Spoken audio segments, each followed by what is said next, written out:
Alright guys, today we're going to be building the arrows I'm going to be taking to West Virginia in early November. I've got the Carbon Express Maxima Reds. I'm going to, oh shit, I think my package is here. Hold on. I need this to finish making these arrows, so we'll see. Nope, not my package. Anyways, so I got the Carbon Express Maxima Reds there, 400 spine. I already know what my length is. I was shooting these gold tips, these hunters, and I like them.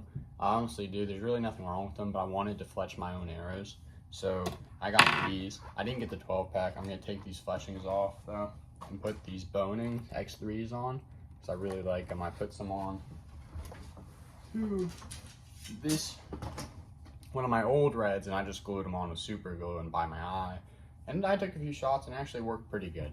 So this is what it's going to look like. So we have these, we're gonna start. Alrighty, now I have shot Maxima Reds before, like I said, and I really like them. Honestly, they were really good arrows. They're kind of expensive, but after I've gone a little bit older and I've read up on like the specs of them, they're actually really good arrows. So these are what I want to rock with hunting for a while, honestly, until I see a reason to change. I really like them, and they're very quality. So we'll see how we can do. And like I said, I already know my arrow length. It's 27 inches long, so I'm going to get these marked. I'm going to show you guys me marking one, and then we'll just do the rest off camera.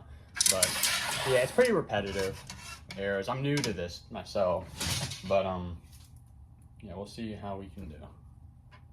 You want it to be, you want to start, don't include the knock in your measurement. You want to start at the shaft. Okay, so we're going to come here, here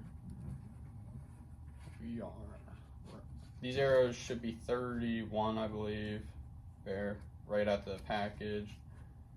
Alright, I found 27. Make sure I'm aligned here. Alright, found 27.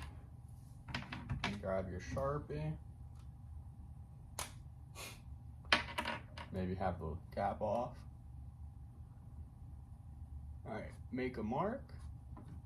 And then my mark is at 27. I'm going to go through, I'm going to mark the rest, and then I'll be right back. Alrighty, I got them all marked, so now it's time to cut them. I'm going to cut one and then cut to a little time lapse because it gets a little repetitive. But I just have this little pipe cutter. New to fletching, like I said, so I don't have all the tools yet, but we're going to get it done still. So pretty much with this, you just clamp it down beneath, like beneath your marking. Alright, make sure it's lined up. Tighten it a little bit, then you go around the spinner. Now you want to score it. You don't want to go too hard at first. You want to go, like, it should take a little bit of time. You want a clean cut, and then what you're going to do is you're going to file it. I have a little file up there I'm going to use, but you just keep turning, keep twisting, and then it'll eventually pop off.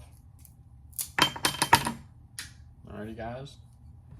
Just popped off. So now what we're going to do is we're going to file this. So now that it's cut, we're going to file the top real quick, get it smooth. You can use sandpaper, a really fine grip file.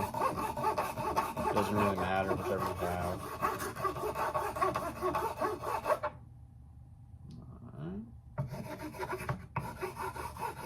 Alright guys, so I cut all the arrows and I filed them. So now it's time to glue in the inserts.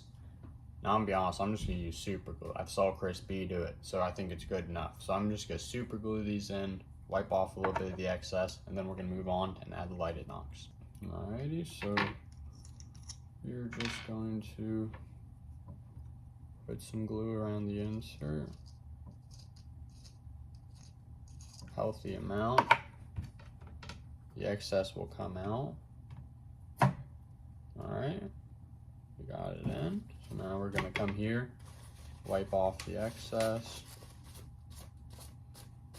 and there we go. So we'll repeat this with the other 5, and then I'll be back to you. Got all the inserts glued, so now we're gonna put the lighted nocks in. I got these red ones, and find the right fitting. There we go, first try.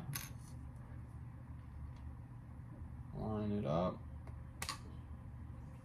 And there we go. Now we have red lighted nocks. Let me turn off the light so we can see them a little bit better. So we got the lighted nocks, we got the inserts glued. Now the last thing we gotta do is take these fletchings off and then put these bonings on, these X3s, which I have right here. This is what they'll look like finished. But I think it's a pretty sweet arrow setup. I'm excited to try the X3s. They look really good. I like the profile of them. I hope that the 3 inch is a little bit better than these blazer vanes, but we'll see. But yeah, these lighted nocks are honestly pretty good. I won't lie, they're Amazon. They're off-brand, but they honestly work really good. The battery life's good. The fittings, they fit snug. They didn't used to before, but now they do, and I honestly like them. I forgot to show you guys the first time, but the Maxima Reds have these sleeves to go around the top, so I added that back. I'm going to put them on the rest, but they're very strong. They're metal sleeves, and they just prevent it from breaking. But they're very nice, very strong arrows. All right, guys, we're back, and we got the fletchings put on. We got these boning X3s, 3 fletch with a slight offset. I'm not sure if you could tell. We used this 6 arrow fletching. My grandpa has it. Helped me do it. It was really quick. It was very nice. I think they look good. I'm excited to take them home, shoot them. I have the Sevrs coming in the mail, so the complete arrow will be done soon. Then I'll weigh it, see how much it weighs. And yeah, I'm pretty happy with it. I think they look good. I'm hoping they fly good, and then we'll see how it goes. Here's a look at them with their nocks lighted up in the dark. I think they show up pretty good. They're pretty bright, long batteries on them. I'm excited to shoot them and see how they do. I just got my package from Sevr in the mail. These are the broadheads I plan to be using this season, so today we're going to test them and see how they fly compared to field tips. But first we're going to unbox them, see how they look, give our first impression. I've never shot Sevr, so I'm excited to see how these are. I've heard a lot of good stuff about them. Right off the gate they say, they talk about their lock and pivoting technology. They talk about their blades, their price, their practice lock pattern, which I think is very cool. Comes with some stickers, which is awesome. This little practice course I could scan, but I think I got the hang of it. Here's the Allen that I'm going to be using to lock for the practice mode. But here they are. I got 6 of them, but we're going to put this aside for right now and take a look at this. So right out the gate, they're individually packaged, which I think is very cool. I mean, the packaging looks good, which doesn't have anything to do with the broadheads. But this is my first time ever seeing one in person, and they look good, honestly. Their size is pretty narrow. These catch blades don't stick out that far. I don't remember the exact measurement on it. But here's our first look at it, and my first impressions of it, that it looks very sharp. The ferrule is very sharp on it. It says it's titanium, so it should be very strong. But I see the set screw. This is what we use for practice mode. And we're going to look at the blades. This is it compared to a field tip. Like I said, the profile honestly on these are really good, I think. And I'm hoping that with this really strong tip, these are reusable. I got 6 of them, so hopefully we could use these for a while. But we're going to see what it looks like with the blades open. Alright, we got the rubber band off, so now we're going to see how these open. They're a front deploying. There we go, I heard it lock and now it pivots. Wow, that is very neat. The idea behind this is, let's say I'm coming here and I'm about to hit a rib, that it's going to hit this, pivot around it, and keep going straight, and it looks like it does exactly that. It locks into place. And it is the 1.5 inch cut, as you can see, so this is made for more penetration on bigger game or lower poundages. But I went with the 1.5 because I shoot 60 pounds, and a 2 inch cut, I think that's a big cut, but I'd like to have penetration. I'd like to have a pass through, and I think with how good these blades are, and with a good shot, the 1.5 to 2 really won't make a difference. But they look amazing. I'm gonna give you guys a look. Here it is. It was locked in position, and it is a 1.5 inch cut, like I said. It looks pretty good. When it's locked in, you have to use this or use a knife or something to close it, which we're going to figure out here in a second. But I want to show you guys this pivoting technology they have. So, like I said, the idea is if you hit a rib or if you nick the shoulder, that it is going to come here, and it is going to pivot like that and go completely straight. And then because there's going to be resistance at the top, it is going to straighten itself back out and continue going until it hits something else like that. So the idea, it makes a lot of sense. So I'm not sure how it worked in the field. I'm excited to test it out. I'm excited to see if it flies like a field tip, but we're going to see how it goes about closing.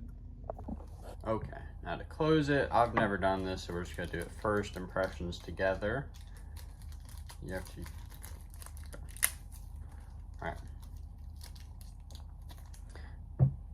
Now this is the tool you use to close it. I've never watched a video on it, so I'm not sure how, but I think all you do is slide this here, and then, yep, you just slide that in, and then it closes right up. And I think you can use a knife or anything else. But this is it. It's a very low profile. I'm excited to go test it. We're going to see how it does. These front ones, are these serrated? No, these catch ones are not sharp, but these little, I don't even know what you call them. I wouldn't call them bleeders, but they're sharp. Alrighty, this is the first group. This one was a touch left, but the height was pretty good. And this one, it wasn't as low as it looked, but it's still pretty low. So we're gonna reshoot and see if they just fly a little bit low or if it's just me. Alrighty, second group was kind of the same deal. This field tip went a little bit left, but this one was a little bit low, but this one was kind of right in the money.